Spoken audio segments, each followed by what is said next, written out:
신기훈 변호사라고 하고요. 여러분 이제 동차반을 대비하고 있는데요. 저는 이제 두 가지 강조사항을 말씀드리고 거기에 대한 컨텐츠를 좀 말씀드리도록 할게요. 자, 주관식 시험이기 때문에 기재사항이 어떤지가 이제 법학에서는 중요하거든요.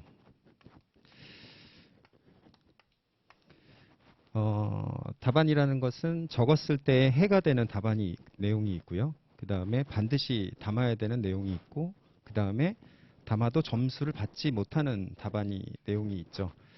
근데 여러분 동차반 때 제일 중요한 부분은 바로 이 무익적 기재사항을 배제하고 필요적 기재사항을 충분히 담아내는 게 중요하다고 생각이 들어요. 왜냐하면 여러분보다 더 공부를 많이 한 분들은 담고 싶은 내용이 많기 때문에 무익적 기재사항을 좀 담으려는 경향이 있거든요. 예를 한번 들어서 여러분께 설명을 해보도록 할게요. 자, 행정청이 있고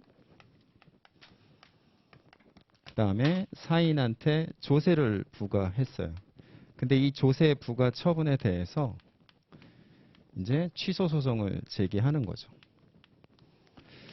자, 그러면 당해 소송이 적법한지 여부에 대해서 논술을 하시오 이렇게 물어볼 경우에 보통 뭐 원고 적격, 대상 적격, 협의의 소의 이익 이런 거를 다 검토하고 담은 다음에 또 기타 내용을 담아내는 경향이 좀 있잖아요.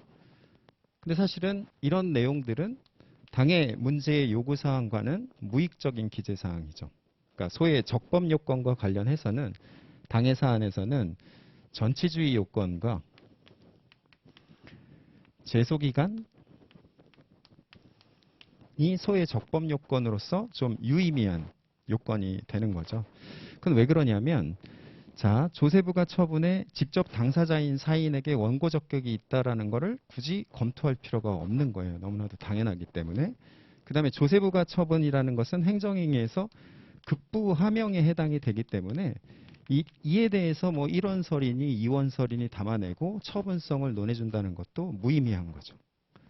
그 다음에 협의의 소의 이익이라는 것도 당해 사안에서 크게 문제될 사정이 보이지 않는다면 굳이 담아낼 필요가 없는 거예요.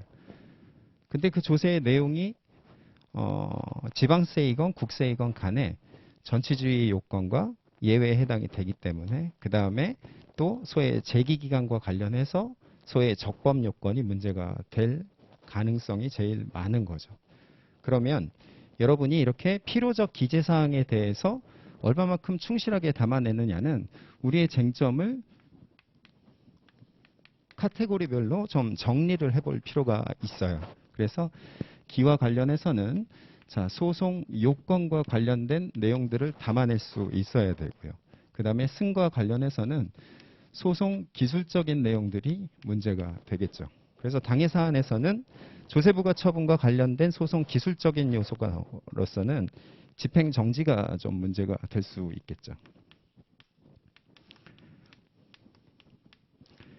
그 다음에 부당이득 반환 청구 소송을 같이 제기해야지만 실익이 있기 때문에 관련 청구, 이송 병합을 검토해 볼 수가 있어요. 자, 이런 것들이 이제 소송 기술과 관련해서 유의미한 쟁점들이 되고요. 그 다음에 이제 결로 가면은 결국에는 조세라는 것 자체가 기속행위의 성격을 갖기 때문에 이제 일부 취소 판결이 가능한가? 이 부분이 하나의 판결에서의 쟁점이 될 수가 있겠죠. 그렇죠? 그 다음에 만약에 무효 확인 소송을 제기했을 때 확인해소에서의 보충성 뭐 이런 것들이 쟁점이 될 수가 있을 거예요.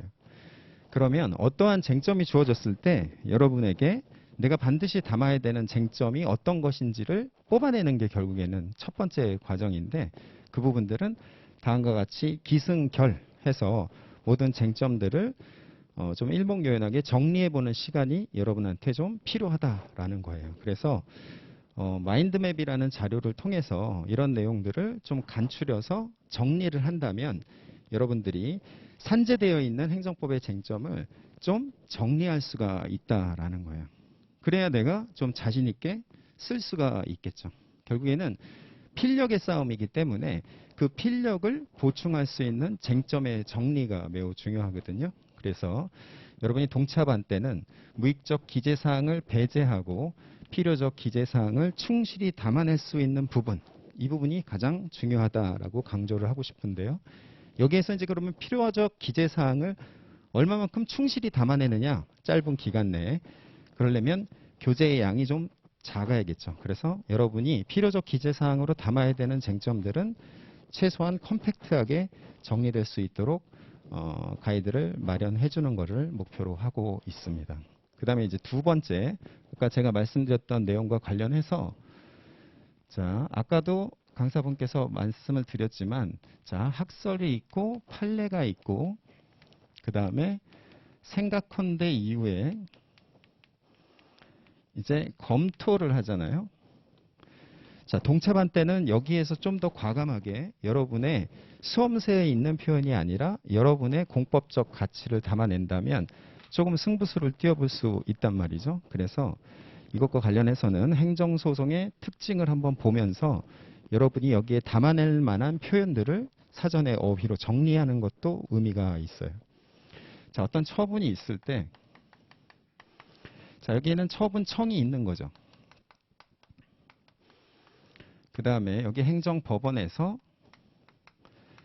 여기에 있는 판사가 당의 처분에 대해서 판단을 하는 거예요. 그렇죠? 그러면 얘가 바로 1차 판단을 하는 거고, 그 다음에 여기에 있는 판사가 2차 판단을 하는 거죠. 그래서 우리가 취소성을 복심이라고 부르는 거잖아요. 그러면 1차 판단을 한 얘는 행정고시를 합격을 했잖아요. 그렇죠? 얘도 행정법에 대해서 좀 일가견이 있는 사람이에요. 그 다음에 행정법원에 있는 판사는 뭐 고시를 받건 로스쿨을 나왔건 행정법에 대해서 일가견이 있는 거죠. 그렇죠? 그러면 얘가 1차적으로 판단했을 때 추구하고자 했던 공익이라는 게 있죠. 그렇죠? 근데 판사는 여기서 어떤 고민을 해야 돼요? 사익과 결국에는 공익 사이에서의 형량의 문제, 더 다층적으로 고민을 해야 되는 부분이죠.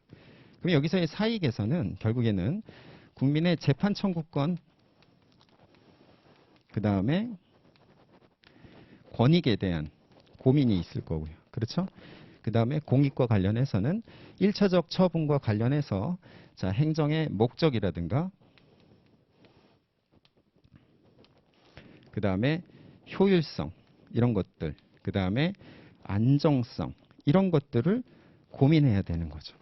근데 판사는 생각을 해보면 월급을 받고 그 다음에 대법원장을 통해서 인사권을 당하는 사람이죠. 근데 대법원장은 행정부의 수반인 대통령이 임명한단 말이죠. 그러니까 어느 한 군데에 치우치기가 쉽지가 않아요. 그렇죠? 그래서 판례를 공부할 때는 항상 판사가 당의 사안에서 어떠한 것에 대해서 고민을 하고 어떠한 것에 저울질을 기울여줬느냐 이렇게 판례를 검토하는 게 필요한데요.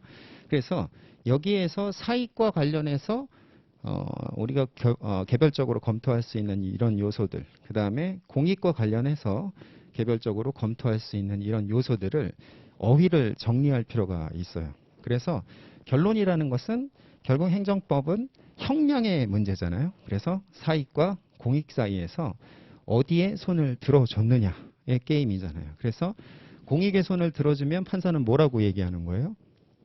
기각이라고 얘기를 하거나 아니면 각하라고 얘기를 하는 거고요. 그 다음에 사익의 손을 들어주면 판사는 인용이라고 얘기를 하는 거예요. 그렇죠? 그래서 여기에 있는 개별적인 어휘들을 우리가 정리를 하고 생각컨대 이유는 뭐예요? 결국에는 사익과 공익 중에 어느 게 우선했는지에 대한 결론을 담아내야 되는데 이때 담아낼 때 개별적 어휘를 정리할 필요가 있다라는 거예요. 그러면 아까 우리가 봤던 것처럼 쟁점을 소팅할 때의 문제는 필요적으로 반드시 담아내야 되는 쟁점을 중심으로 해서 기승결해서 나눠서 한번 검토를 하고 그 다음에 여러분이 생각컨대 이후에서 담아내는 표현에서는 공법적인 이러한 틀 안에서 개별적인 어휘를 정리한 이후에 각각의 사안에서 보다 좀 창의적으로 담아내는 게 중요하다라는 거예요. 그래서 이 두 가지를 동차에서 한번 제대로 대비를 하고, 사실 동차라는 게 오래 공부한 사람보다 합격하기는 어렵잖아요. 그러면 선택과 집중이라는 것에 보다 더 진중하게 고민을 해야 될 필요가 있고, 제가 여러분께 제안 드리는 선택과 집중은 이 두 가지니까 이 두 가지의 내용을 한번 기간 내에 같이 검토해보는 기간으로 채우면 좀 의미 있는 시간이 될 것이고, 이런 과정은 사실은 동차 때만 국한된 건 아니고요. 여러분이 그 이후의 과정에서도 반드시 행정법이 좀 추상적인 느낌이 있기 때문에 구체적으로 이렇게 좀 잡아간다면 여러분의 행정법을 검토하는데 그리고 바라보는데 보다 더 구체적인 시각을 확보할 수 있다. 이렇게 말씀드릴 수가 있을 것 같아요. 그 다음에 오늘 개별적인 질문은 제가 좀 시간이 없어서요. 여러분께 메일 주소를 보내드릴 테니까 적어드릴 테니까 메일로 여러분이 질문을 주시면 제가 성실히 답변을 드리도록 하겠습니다.